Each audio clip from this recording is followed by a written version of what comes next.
और वहां हम सबको जाना पड़ता है। वो जड़ जड़ माने एक जगह रहते हैं। काशी एक तीर्थ है, काशी में जाना पड़ेगा तब देखने मिलेंगे, काशी जी देखनी मिलेगी। हरिद्वार में जाओगे तो हरिद्वार देखने मिलेगा, मथुरा में जाओगे तो मथुरा देखने मिलेगी, और महात्माओं को बुलाओगे तो आ जाएंगे, जाना नहीं पड़ेगा। तो जंगम तीर्थ होते हैं, वे आकर दर्शन दे देते हैं, और जड़ तीर्थ होते हैं, जाकर दर्शन करना होता है। जड़ तीर्थ बोलते नहीं हैं और जंगम तीर्थ बोलते हैं, बस इतना अंतर है। हरिद्वार जाओगे तो गंगा बोलेगी नहीं, और संत आएंगे तो बोलेंगे, ज्ञान बोलेंगे। इसलिए जंगम तीर्थ में और जड़ तीर्थ में इतना अंतर है। नगर में संत महात्मा आते हैं तो उपदेश देते हैं, शिक्षा देते हैं। इसलिए साहिब कहते हैं नगर में साधु आते हैं, बड़े भाग वह गांव। कहें कबीर विचार के, सहज में तीर्थ नहाओ। सहज में तीर्थ मिलता है।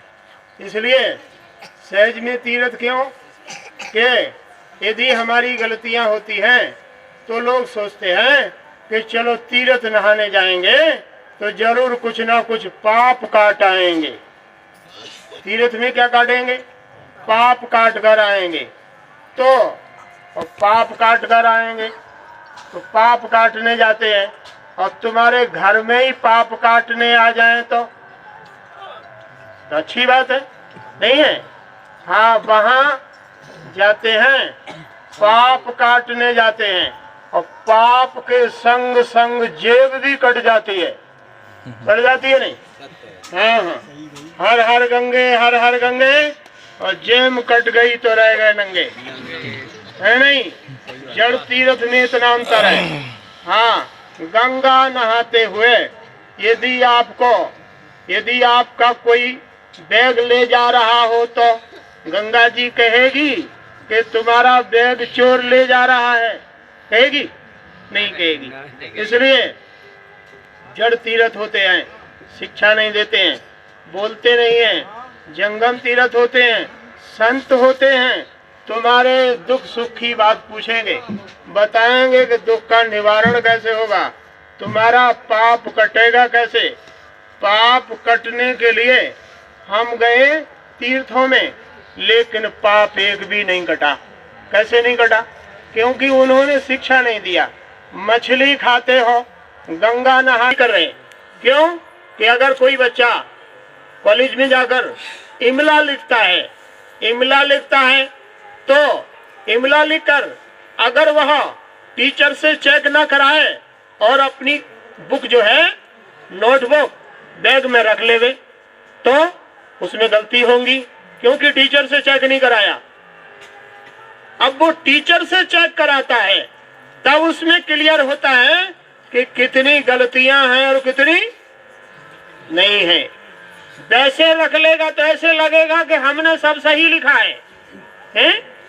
बिना चेक कराए रख लेगा तो लगेगा सब सही लिखा है, लेकिन टीचर से नोटबुक चेक कराएगा तब टीचर कहेगा देखो ये तुमसे गलती हुआ है।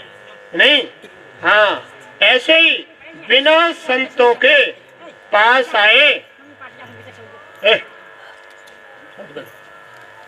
बिना संतों के पास आए जो गलतियां करते हो वो ऐसी लगती हैं कि हम गलती नहीं कर रहे हैं। ऐसा लगता है मुर्गा खा रहे हैं तो हम सही कर रहे हैं। हाँ, ऐसा लगता है। मछली खा रहे हैं तो सही कर रहे हैं, बोतल पी रहे हैं तो सही कर रहे हैं। ये तो संत बताते हैं ये बोतल पीना सही है और गलत है तो है कैसे, ये बताएंगे। मछली मुर्गा खाना सही है या गलत है, गलत है तो किस प्रकार से है, तो ये तो टीचर बताएगा। ये तुम्हारा वर्ड गलत है तो क्यों है, इस पर ई की मात्रा की जगह ऊ की लग गई है, इसलिए गलत है। मुर्गा खा रहे हो, क्यों गलत है? कि मुर्गा की गर्दन काटी है, तो इसलिए गलत है कि तुम्हें अगले जन्म में मुर्गा ही बनना पड़ेगा और तुमको भी कटना पड़ेगा, ये गलत है। और कटवाने की हिम्मत हो तो खाओ, कटवाने की हिम्मत है तो हाँ, अगर डंडा पड़वाने की हिम्मत है तो नोटबुक में गलती करो।